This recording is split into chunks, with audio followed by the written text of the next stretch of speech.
Hello बच्चों, आज मैं आपको कार्बन इंटरमीडिएट्स के बारे में बताऊंगी। लास्ट तक मैंने आपको फैक्टर इन्फ्लुएंसिंग रिएक्टिविटी के बारे में बताया था, तो हाइपर कॉन्जुगेशन तक करा था। अब नेक्स्ट जो है आज जो हम जिसके बारे में पढ़ेंगे that is carbon intermediates. Carbon intermediates.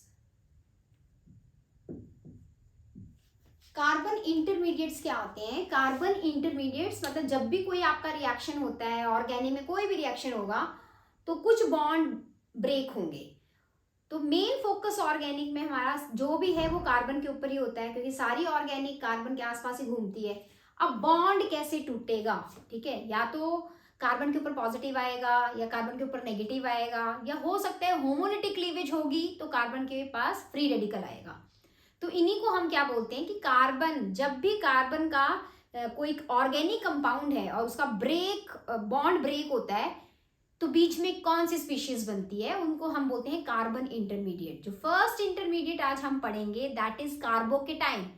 Mostly 90% questions में अगर मैं बात करती हूँ ऑर्गेनिक में जो भी आप चीजें पढ़ोगे तो कार्बोकेटाइन ही बनता है। Carbocation, कार्बो means carbon, cation means जिसके ऊपर पॉजिटिव चार्ज होता है। तो फर्स्ट जो आज हम पढ़ेंगे that is carbocation.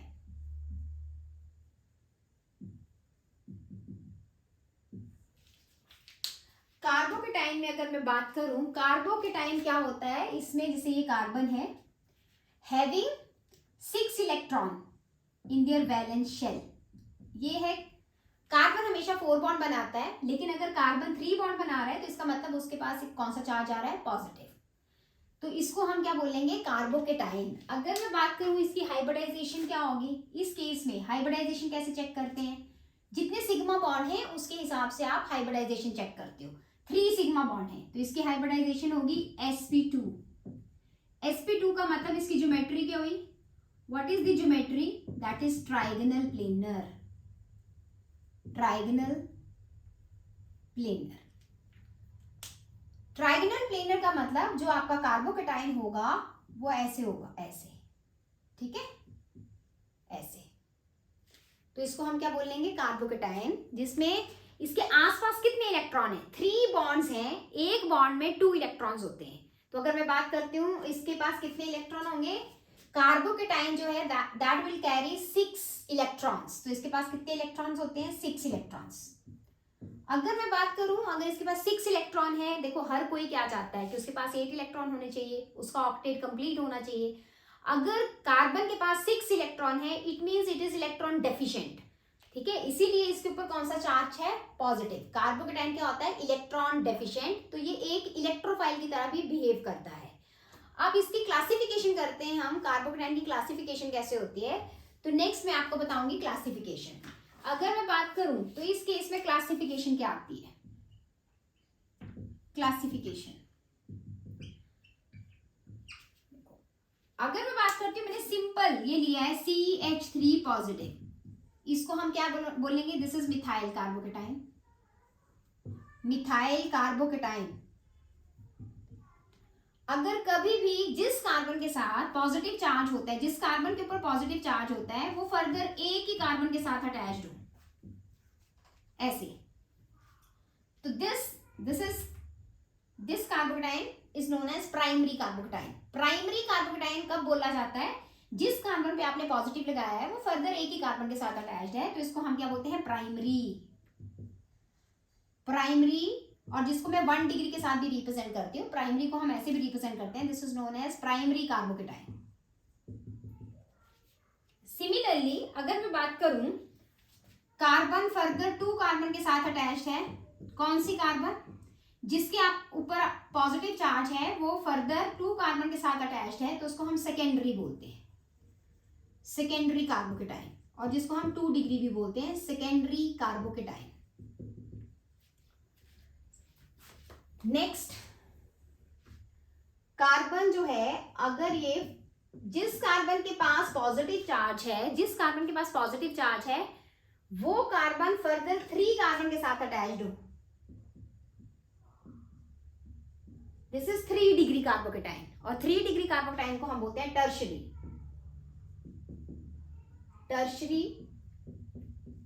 Carbocation.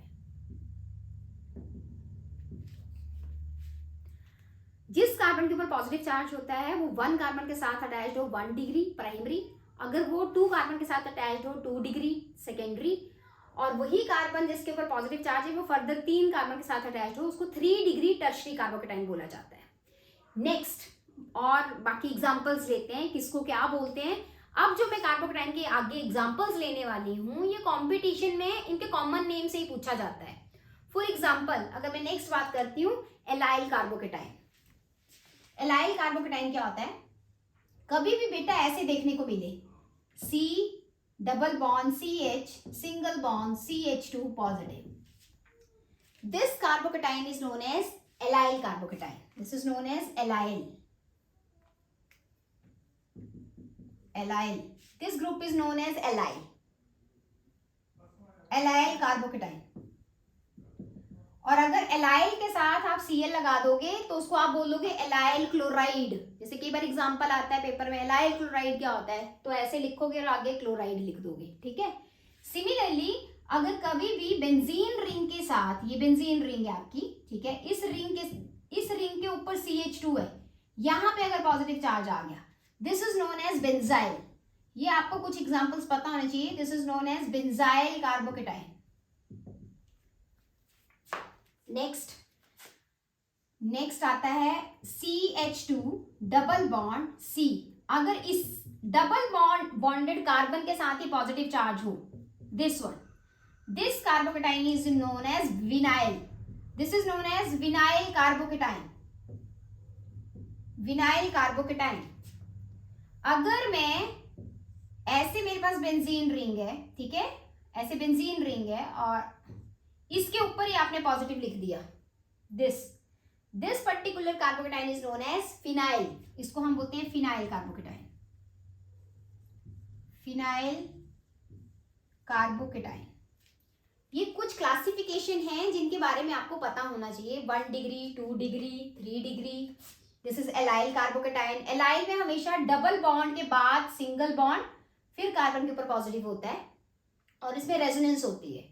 Similarly, this is benzyl carbocation, this is vinyl carbocation and this is phenyl carbocation. ये बहुत ही इंपॉर्टेंट है। One is allyl and second one benzyl and vinyl. ये आपको अच्छे से पता होने चाहिए। मोस्टली पेपर में क्वेश्चन इसी नाम से दिए होते हैं, तो आप प्लीज ये आप अच्छे से लर्न कर लेना,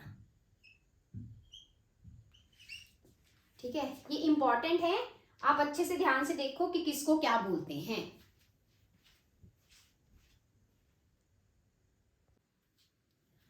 अब हम बात करेंगे कि कार्बोकेटाइन की स्टेबिलिटी कैसे चेक करनी होती है। अब बच्चे, कार्बोकेटाइन क्या बताया था मैंने आपको, कार्बोकेटाइन होता क्या है, कार्बन के ऊपर positive charge. Carbocation is the intermediate which carries positive charge on carbon.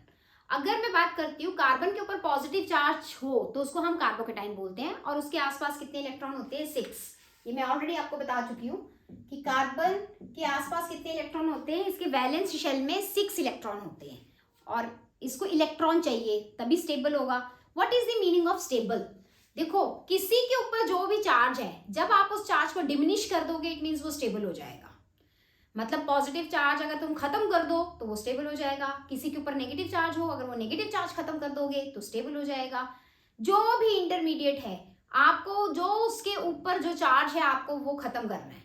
वो डिमिनिश कब होगा? डिमिनिश होने का एक ही तरीका है। अगर मैं बात करती हूँ जैसे कार्बोकेटाइन पे पॉजिटिव चार्ज होता है, आप खुद सोचो कि कार्बोकेटाइन स्टेबल 3 फैक्टर से हो सकता है, ठीक है। तो ये फैक्टर आप पढ़ ही चुके हो। फर्स्ट फैक्टर अगर मैं बात करती हूँ, जैसे आपको तीनों फैक्टर से डिस्कस करना है। One is inductive, second one is resonance effect, and third one is hyper conjugation. तीनों से, ये 3 फैक्टर थे जिनसे मैं इसकी स्टेबिलिटी को डिस्कस कर सकती हूँ। फॉर एग्जाम्पल इंडक्टिव, अगर मैं फर्स्ट इंडक्टिव की बात करती हूँ, जैसे ये है, आप खुद देखो कि कोई भी इंटरमीडिएट जो है वो कब स्टेबल होगा? अगर मैं उसके साथ कौन से ग्रुप लगा दूं? रिलीजिंग। मतलब जितने ज्यादा रिलीजिंग ग्रुप लगे हैं, जैसे CH3 रिलीजिंग ग्रुप होता है, तो ये तीनों ही क्या करेंगे, इलेक्ट्रॉन रिलीज करेंगे। अगर ये इलेक्ट्रॉन रिलीज करेंगे तो पॉजिटिव चार्ज कम हो जाएगा, ठीक है। तो इसका मतलब क्या हुआ, इंडक्टिव इफेक्ट क्या बोलता है, electron releasing group increases the stability of carbocation, stability of carbocation. Electron releasing group जो है वो इस पॉजिटिव चार्ज को कम कर देगा, ठीक है। कम करने का मतलब होता है कि उसके सिर पे जो टेंशन थी, बोझ था, वो थोड़ा कम हो जाएगा।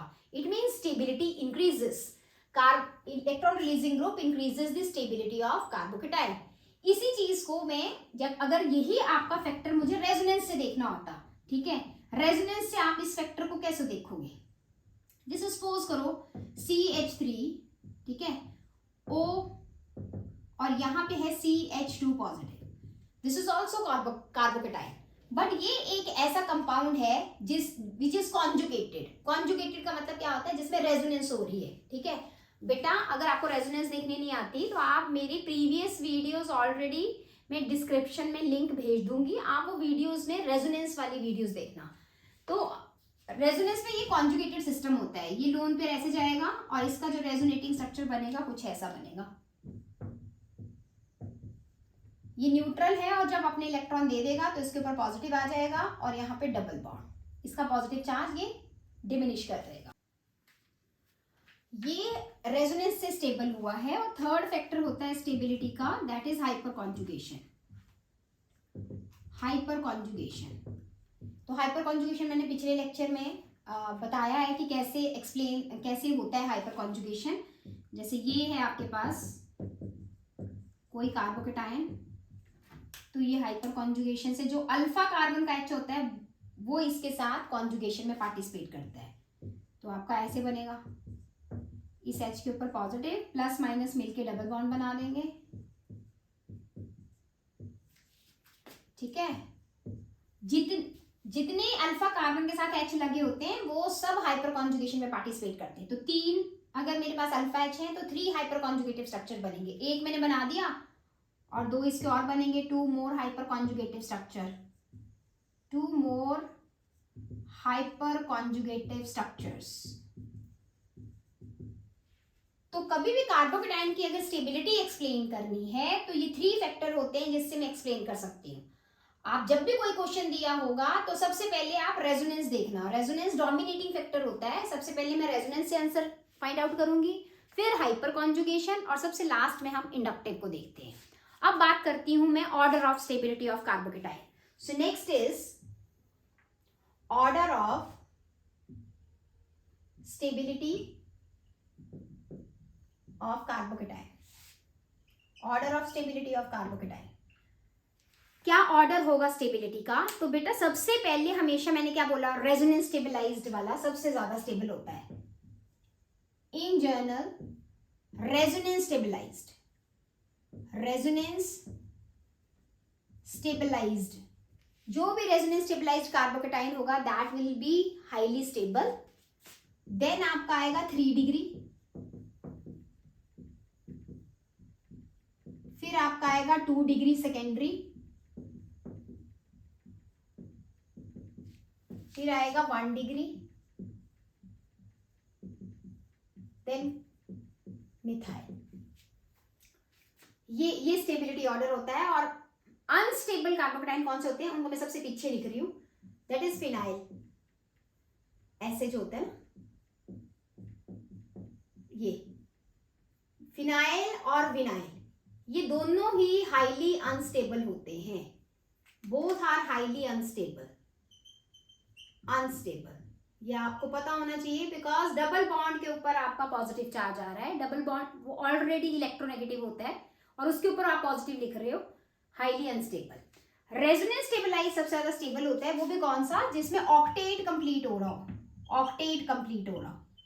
फॉर एग्जाम्पल दिस वन, ये कार्बोकेटाइन जो मैंने लिखा है इसमें ऑक्टेट कंप्लीट हो रहा है, ऑक्सीजन के आसपास भी 8 इलेक्ट्रॉन, कार्बन के आसपास भी 8 इलेक्ट्रॉन, ऑक्टेट कंप्लीट वाला रेजोनेटिंग स्ट्रक्चर हाईली स्टेबल होता है।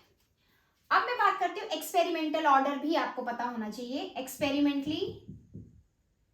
Experimentally obtained order is, experimentally obtained order कौन सा होता है? ये एक डिफरेंट काइंड ऑफ आपका कार्बोकेटाइन है, इसको अच्छे से याद कर लो। This carbocation, this is highly stable. ये इतना स्टेबल होता है कि 3 डिग्री कार्बोकेटाइन से भी स्टेबल होता है।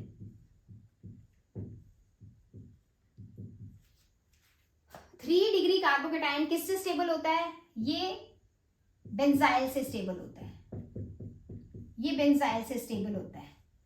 और उसके बाद आता है 2 डिग्री कार्बोकेटाइन, और फिर आता है एलाइल,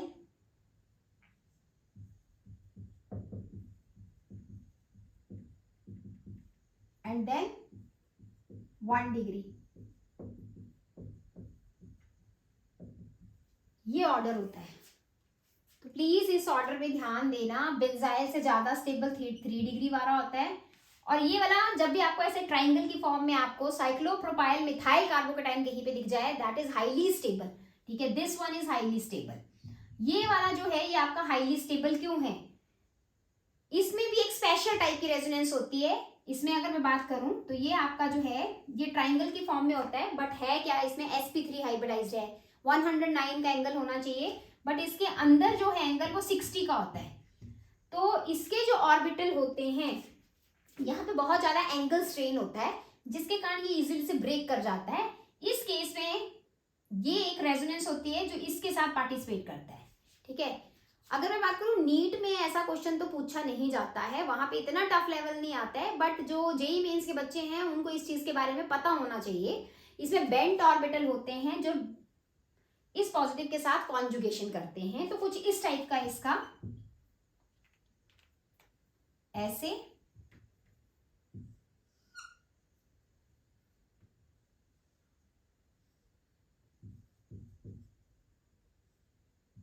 इस टाइप पे इसका रेजोनेटिंग स्ट्रक्चर बनता है। तो आप बस इतना याद रखो, ठीक है, ज्यादा डिटेल में जाने की जरूरत नहीं है अभी आपको। आप बस इतना याद रखो कि ये वाला कार्बोकेटाइन कहीं पे भी मिल जाए दैट इज हाईली स्टेबल। और अगर 3 लगे हों ऐसे ट्राइंगल की फॉर्म में, वो तो और भी ज्यादा स्टेबल हो जाएगा। ठीक है, और 3 डिग्री बेंजाइल से ज्यादा होता है, और यहाँ 2 डिग्री और बेंजाइल में बेंजाइल ज्यादा होता है। बेंजाइल में रेजोनेंस स्टेबलाइज्ड है, बट ऑक्टेट कंप्लीट नहीं हो रहा है। ठीक है, दिस इज एक्सपेरिमेंटल ऑर्डर, और ये आपको लर्न करना है। एग्जाम में इनसे रिलेटेड आपको क्वेश्चन आता है। तो मैंने आज आपको ये बताया कि कार्बोकेटाइन की स्टेबिलिटी कैसे देखनी है। तो कार्बोकेटाइन में हमेशा आपने क्या करना है, वो पॉजिटिव चार्ज कैसे डिमिनिश होगा इसके ऊपर फोकस करना है। पॉजिटिव चार्ज कैसे डिमिनिश होगा? जब इलेक्ट्रॉन रिलीजिंग ग्रुप लगा हो। Electron releasing group increases the stability of carbocation. तो आज आपको मैंने कार्बोकेटाइन के बारे में बताया है। इसको आपने अच्छे से, जो भी मैंने चीजें बताई हैं, इसको अच्छे से रिवाइज करना है। तो ऑल द बेस्ट। और अभी तक अगर आपने सब्सक्राइब नहीं करा है तो प्लीज मेरे चैनल को सब्सक्राइब करें, इससे मुझे मोटिवेशन मिलती है। और कोई भी आपको डाउट हो तो आप मुझसे पूछ सकते हो। All the best, take care, thank you.